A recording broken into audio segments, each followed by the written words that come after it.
Did you know that only 28% of the MVP winners in league history have also won the scoring title in the same season? It's not something that happens often. That's proof that the NBA doesn't reward the MVP to the best scorer, but it certainly helps when a player can score at a high level. Which player had the most dominating scoring season while also being the most valuable player? This video will answer that question by counting down the top 10 highest points per game average by an MVP winner. At number 10, we have Michael Jordan in 1991. He averaged 31.5 points per game. The screenshot also includes where each player ranks all time in total points scored and points per game for a single season. This was a year where Jordan figured out how to win while also dominating at an individual level. Head coach of the Chicago Bulls, Phil Jackson, wanted MJ to tone down his game in order for his teammates to be involved in the offense more, and he was more than accommodating.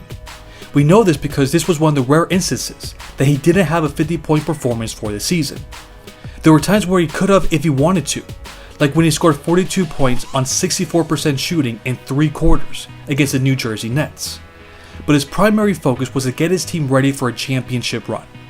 I'd say he did a pretty good job at that, but he still proved why he was the greatest scorer. For example, he's only one of 2 backcourt players to record over 50% shooting while averaging over 30 points along with Adrian Dantley. Even without really trying, he had 11 40-point games and he won the scoring title for the 5th consecutive year. At number 9, we have Russell Westbrook in 2017. He averaged 31.6 points per game. We all know what this season is famous for. He became the first player to average a triple-double since Oscar Robertson in the infamous 1961-62 season. Since this video is solely about scoring, we'll contain ourselves from speaking about any other stat.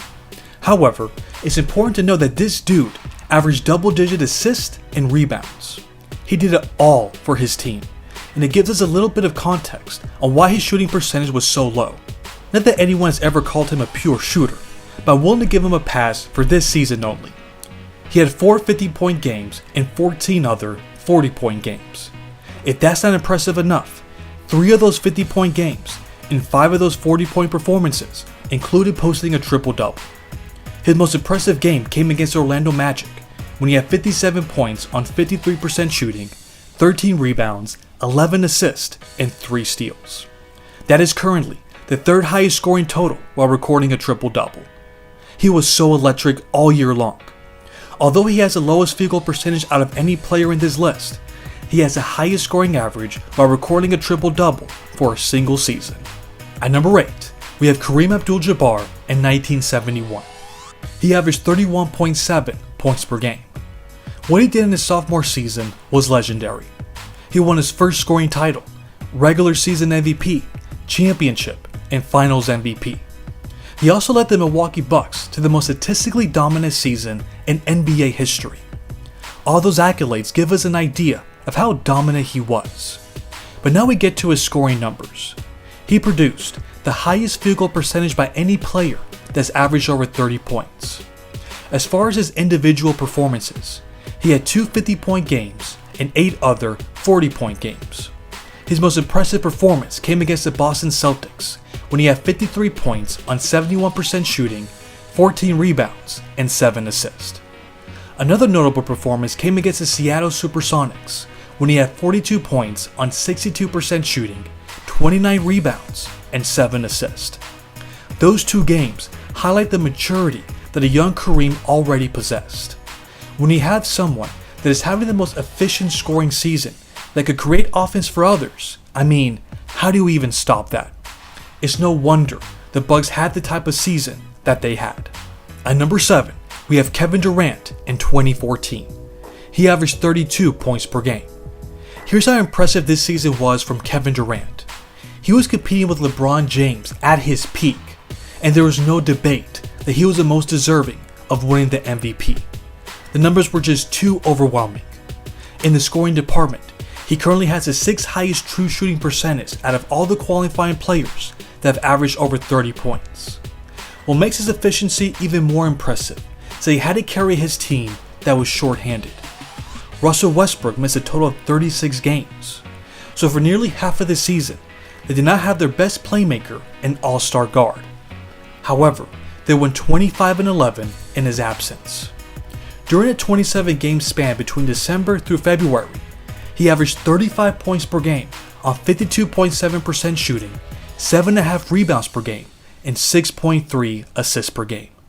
The dude was playing out of his mind.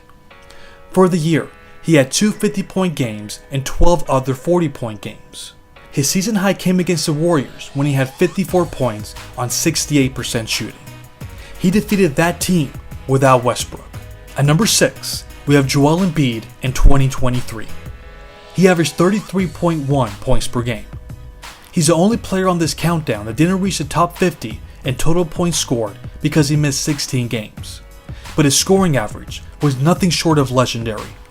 He currently has the highest points per game average by any center in the modern NBA. He had one of the greatest scoring seasons while shooting with remarkable efficiency. In fact, he had a 65.2 true shooting percentage and a 37.3 usage rate. Only Steph Curry has been able to reach that level of efficiency while carrying such a heavy load on offense. For the season, he had 3 50-point games and 10 other 40-point games. For all 13 games, he shot over 50%. His most efficient performance came against the Boston Celtics when he had 52 points on 80% shooting. That is currently the 14th time that a player has shot over 80% while scoring at least 50 points. And against the Utah Jazz, he scored a season high of 59 points on 68% shooting. He also had 11 rebounds, 8 assists, and 7 blocks. He reached a level of play that only the most legendary centers have reached. And looking at where he ranks here, you can even make the case that he was better than some of them that were at their peak. At number 5, we have Wilt Chamberlain in 1966. He averaged 33.5 points per game. This was his 7th consecutive year where he won the scoring title. Oh, and by the way, this was his 7th season. It was firmly established that he was the most dominant scorer in the league. However, he only had one MVP award to show for it. The problem was that his teams were never one of the top squads in the league, but that changed in this season. This was the first time that he was part of a 50-win season, and the first time his team finished with the best record. Although this was the lowest scoring average while winning the scoring title, he recorded the highest field goal percentage out of the 7 years. In fact, this is only the 11th time that a player shot over 54% while averaging over 30 points. And just as has always been the case during this era, there was no defense that could successfully contain Wilt. For example, there were 2 games where he scored over 60 points. He had 3 50-point games and 13 other 40-point games. His season high came against the Lakers when he had 65 points on 65% shooting and 29 rebounds. He was as dominant as ever, except now he was a more complete player. At number 4, we have Bob McAdoo in 1974. He averaged 34.5 points per game. As you can see on that graphic, this should be in the running for being one of the 10 greatest scoring seasons in NBA history, and not just among MVP winners. He is currently one of 9 players to average over 34 points. This is also the 10th time that a player has scored over 2,800 points in a season. In fact, he scored only 1 less point than Kobe Bryant did in his 2005/06 season. He was scoring at an all-time level, and he was extremely efficient. In fact, this is the 10th highest field goal percentage by a player that averaged over 30 points. What's impressive about that is he was playing a new brand of basketball for the center position. The majority of his points were coming from the perimeter. There are many observers that were making the claim that he was one of the best outside shooters in the whole league. He was truly the first of his kind. You can imagine how impressed the fans were to see a shooting big man score 50 points without nearly missing a shot. That came against the Houston Rockets when he had 51 points on 71% shooting, 20 rebounds, 6 assists, 4 steals, and 2 blocks. Then there were 20 games when he scored at least 40 points. In half of those games, he shot over 60%. This gives us a glimpse of how dominant he was. He even beat out Kareem and Rick Barry for the MVP award. At number 3, we have Kareem Abdul-Jabbar in 1972. He averaged 34.8 points per game. The player that is second in the all-time scoring list recorded the highest scoring average of his illustrious career.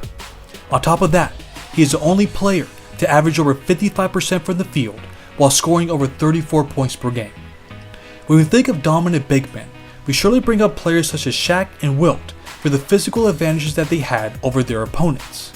However, Kareem displayed the same level of efficiency while utilizing a wide array of shots. We never see him this aggressive to score, and he was toying with his opponents all season long. For example, he had 5 50-point games and 14 other 40-point games. His season high came against the Celtics when he had 55 points on 64% shooting and 18 rebounds. He also had a 50-point performance against Wilt Chamberlain and the Lakers. Although he was in the advanced stages of his career, he was still a dominant defensive force. In fact, he led the league in defensive win shares. But in the 5 games against LA, he averaged a combined 40.2 points per game on 49.7% shooting. If he could do that against him, imagine what he was doing to the rest of the league. At number 2, we have Michael Jordan in 1988. He averaged 35 points per game. Just like in the case of Russell Westbrook, I will refrain from talking about anything other than scoring. Don't pay no mind to him being the first and only player to win the MVP, scoring title, and Defensive Player of the Year award in the same season. Just forget about him reaching the highest win shares and value over replacement player rating by any player since the NBA/ABA merger. We're only focusing on the scoring, and he was simply legendary in that aspect. For example, he recorded the highest field goal percentage by any player that's averaged over 35 points per game. Keep in mind that this is only one of 12 times that players averaged over 35 points for a season. As far as his individual performances, he had 4 50-point games and 14 other 40-point games. His season high came against the Detroit Pistons when he had 59 points on 78% shooting. According to Sports Illustrated, Pistons coach Chuck Daly vowed to never let Jordan beat his team by himself. That is when the Jordan rules was created in preparation for the second round matchup. It truly took a team effort to stop Michael from taking over a game. He was scoring at an all-time level while guarding the other team's best player. His two-way excellence is what stands out the most from his legendary MVP campaign. At the number 1 spot, we have Wilt Chamberlain in 1960.